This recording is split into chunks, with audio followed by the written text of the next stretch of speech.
And we are back. And we just finished watching 1987's The Monster Squad. Monsters Got Nards. Yes. It's Wolfman. No, Wolfman, yeah. This was released in 1987, and it's rated PG-13 with a runtime. This says 1 hour and 19 minutes on IMDb. I think it said like an hour and 22 on the thing, on the counter. This is currently streaming on Paramount Plus, also Prime Video. And if you want to watch it for free with tons of commercials, head on over to Pluto TV. Oh. They're evil. This was directed by Fred Decker and is written by Shane Black and Fred Decker. This was an idea of Fred Decker's originally. I think he said in the documentary it was Little Rascals. The Little Rascals made Abbott and Costello and the Monsters, yeah. And that's basically what this is. It's just a silly 80s kids movie. I'm really surprised it was rated PG-13. I mean, it was a little salty language, but not enough, I don't think, to warrant the PG-13. They were saying the F slur.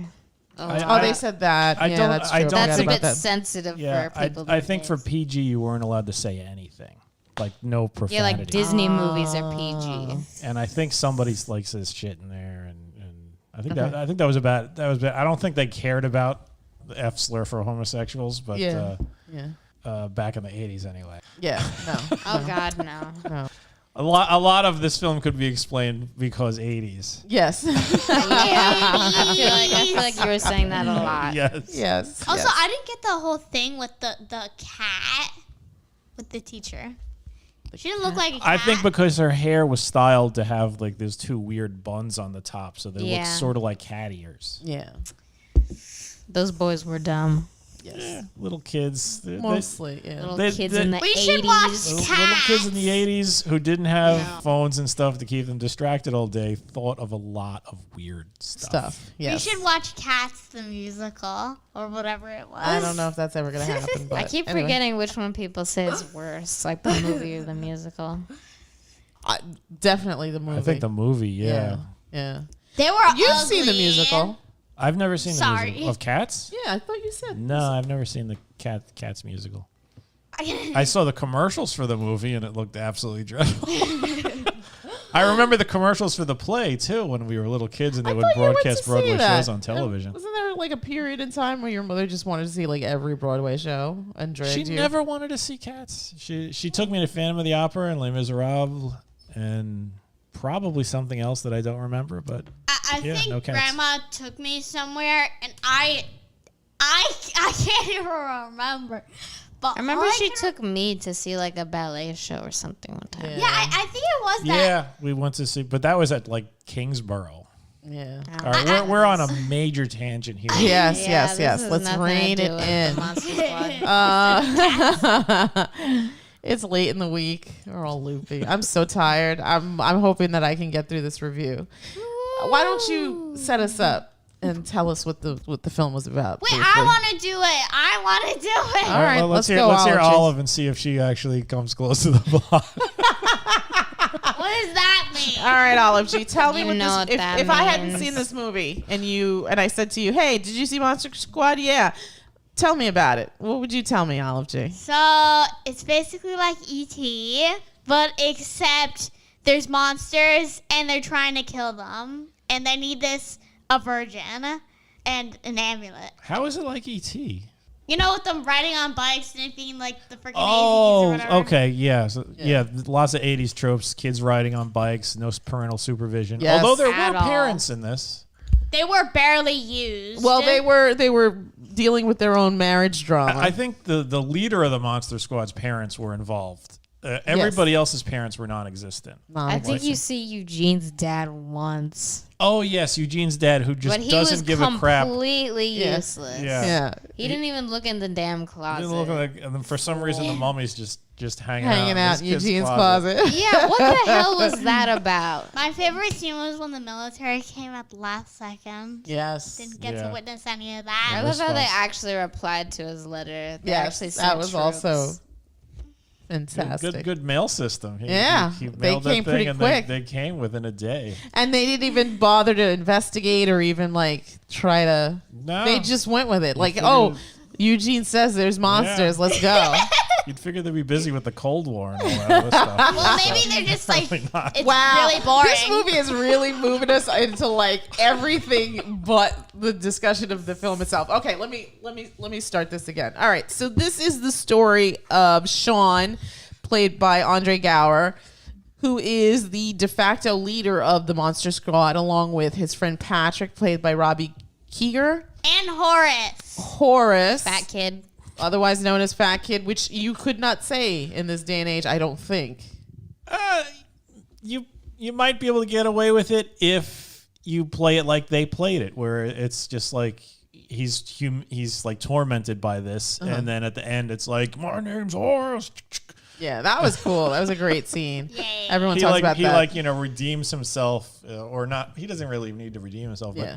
he proves, listen. He stands up. He for stands himself. up for himself, and it's basically like that's the death of Fat Kid and the Right. birth of Horace. Right. The late Brent Shalom, who played Horace, and cool Too guy. bad he died in real life. It's too bad he died in real life. I couldn't see the resurgence of this film. Cool guy Rudy, played by Ryan Lambert, and the super freaking cute Phoebe, played by Ashley Day. I love Phoebe. Phoebe was so goddamn adorable with her little She had the scraps. best line in the movie. Yeah. Don't be a chicken. Yeah, we all laughed. She's 5 It's so years funny to old. hear that from a 5-year-old, right? Chicken shit. And like they 80s. used her as their virgin Yes, they used her as the virgin in the It works. in the Resources. because yeah. apparently what Patrick's sister was a Patrick's whore. Emily. sister- yeah, I called her a whore during the movie. What? God, you're all so judgmental. Well, she lied about it. Like, She if let people touch her tits. Easy there, kiddo. she's just saying what they said in the movie. Oh my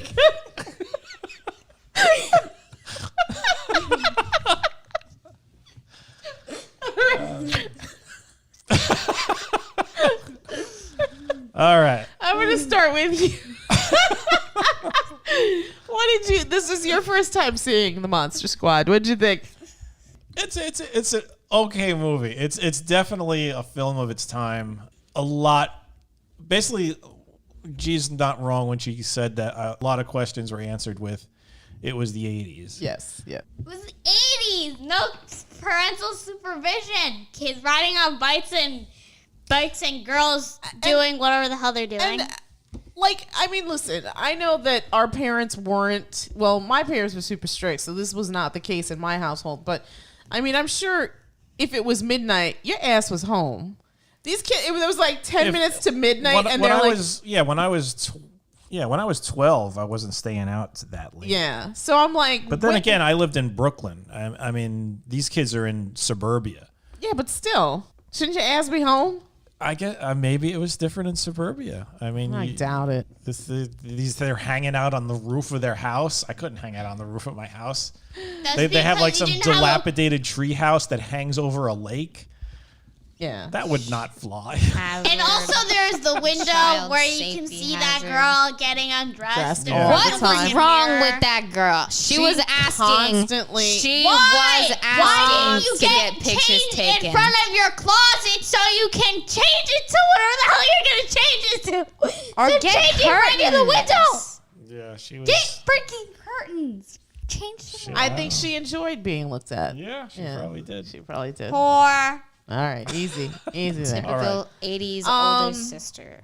Whore. And my personal favorite, the candle by the bedside. Oh, candles. next by to the yeah. next to the sleeping child, While the child goes to sleep. Right Yeah, next, who like right underneath could- the lamp. potentially flail like crazy in her sleep and then set the house on fire. Yeah, that mom was an idiot. But anyway, like I was saying, a lot Parents are could really- be forgiven for just 80 because they're like this is not. Don't go in this expecting like a very well-defined or polished plot. No. It kind of is just a lot. You got to take a lot for granted. It begins in like 100 years ago in Transylvania, where Van Helsing is fighting Dracula, although they never actually fight. No.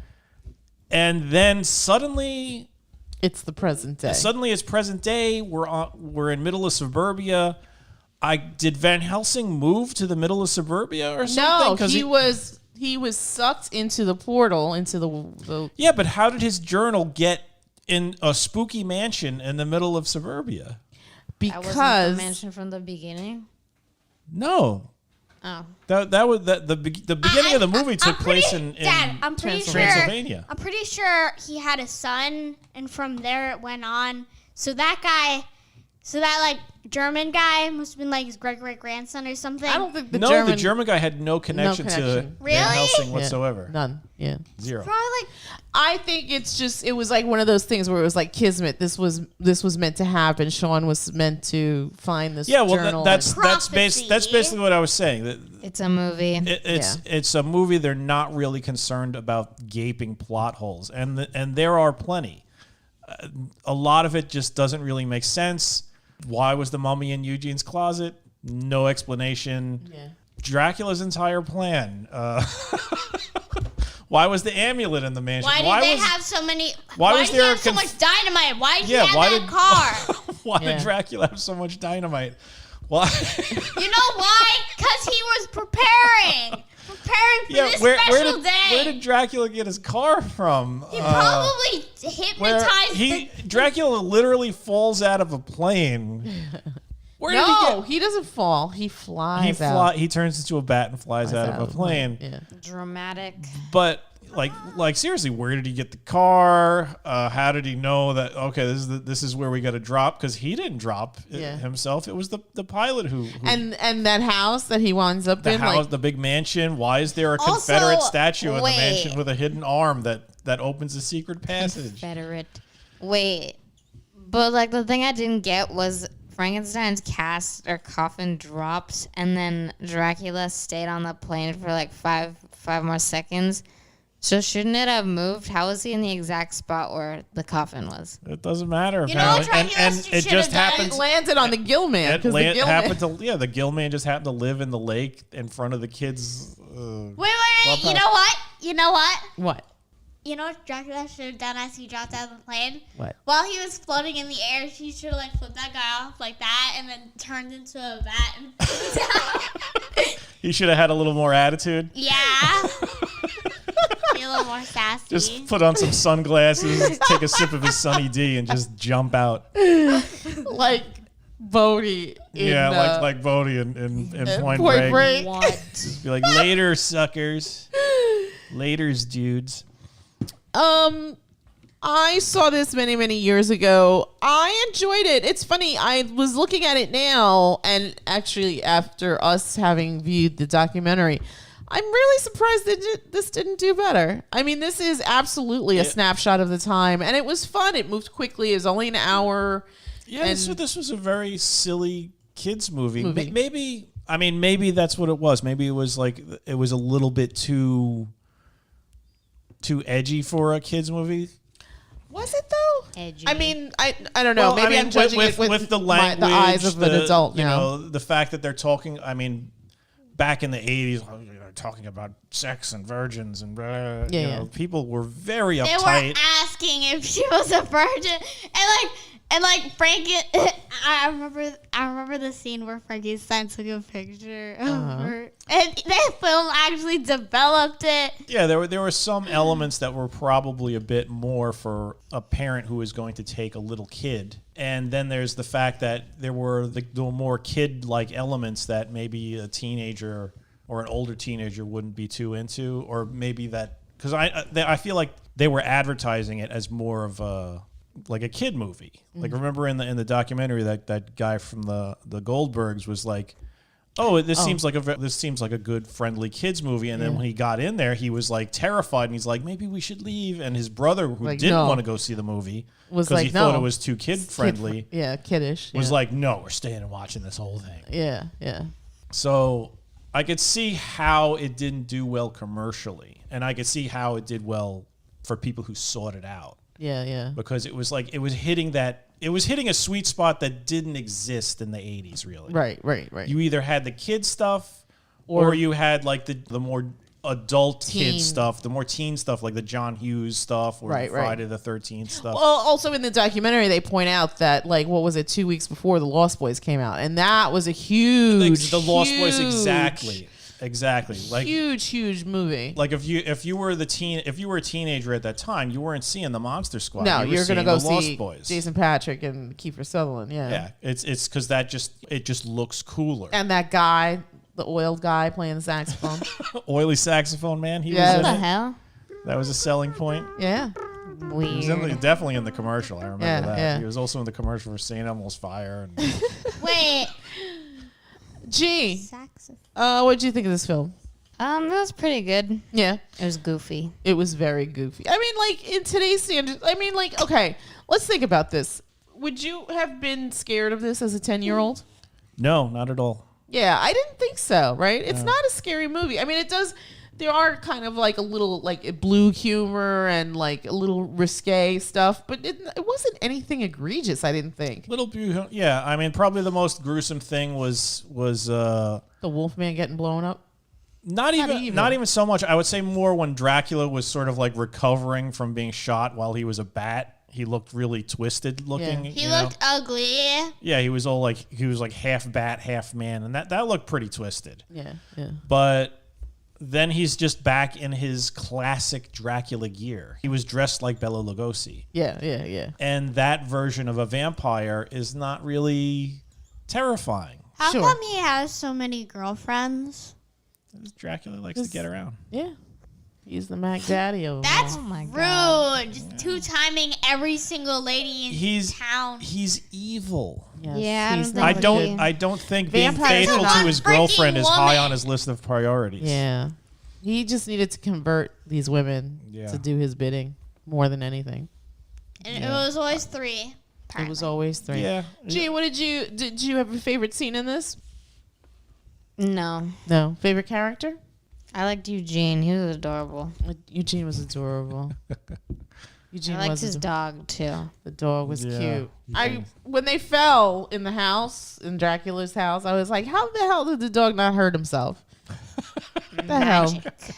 The dog was like a key player too. Yeah. He was the reason why they got rid of that mummy. For real. Everyone was just screaming. No one made any attempt Yeah. to kick it off the truck. Dog had IQ of 1,000.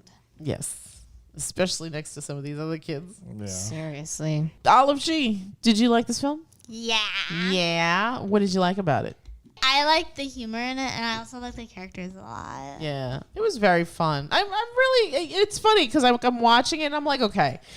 I mean, it's not winning any awards, Yeah. but at the same time, I was like, this was fun. Like, how the hell did this not do better?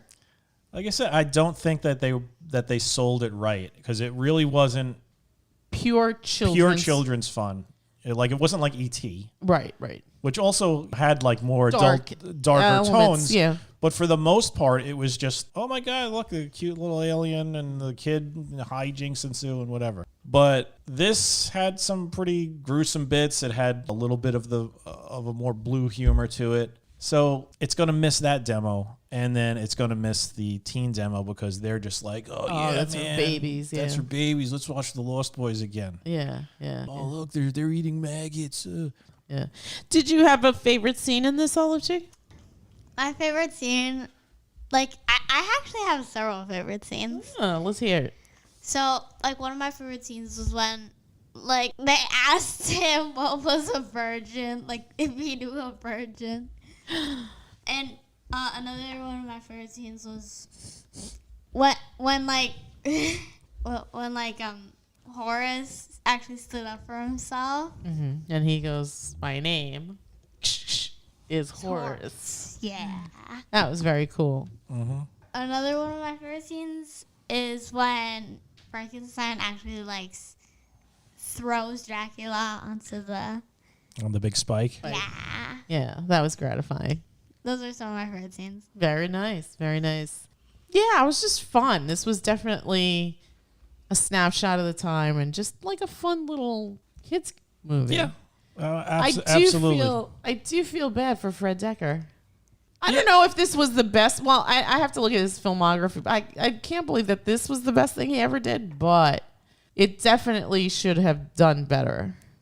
is Fred? What's his name? Fred That's Decker is the the guy who director. directed it. He I also think wrote co-wrote it. And he was the one that came up with the idea because he wanted to do a movie that was basically the Little Rascals meets the monsters from like the Elvis Costello. Listen to me. Abbott and Costello. Many years ago, there was this comedic duo, Abbott and Costello. And they met the Wolfman and the Mummy, Dracula, and and Frankenstein. Universal Pictures made the classic Universal monsters movies. It right. was like Dracula, Frankenstein, The Mummy, the Gill Man, the Mummy, and I hate all Dracula movies. They're boring as hell. I bet you love Hotel Transylvania though. That was a bunch of bull crap. I'm trying to think. Is there like a good vampire movie? a good vampire No, movie. there Fright is Night? no good vampire. Fright Night is Fright great. Night's excellent. Yeah, The original and the new, and the original remake. and the remake. Yeah. First Farrell one was to so think of it. goddamn scared good in me because our cat. Ooh. Oh, Our Zeke cat. jumped on the laptop Oh. and you screamed, and then Yep. Olivia screamed. That was funny. That was good as far as vampire movies go. Yeah, that was good because he was evil. It Yeah. wasn't an attempt to, look at I'm so Tortured. tortured and handsome, and look at my abs. Ugh. Yeah. And I'm 1,000 years He old, didn't but have high abs. school is where I'll Wait. find my true love.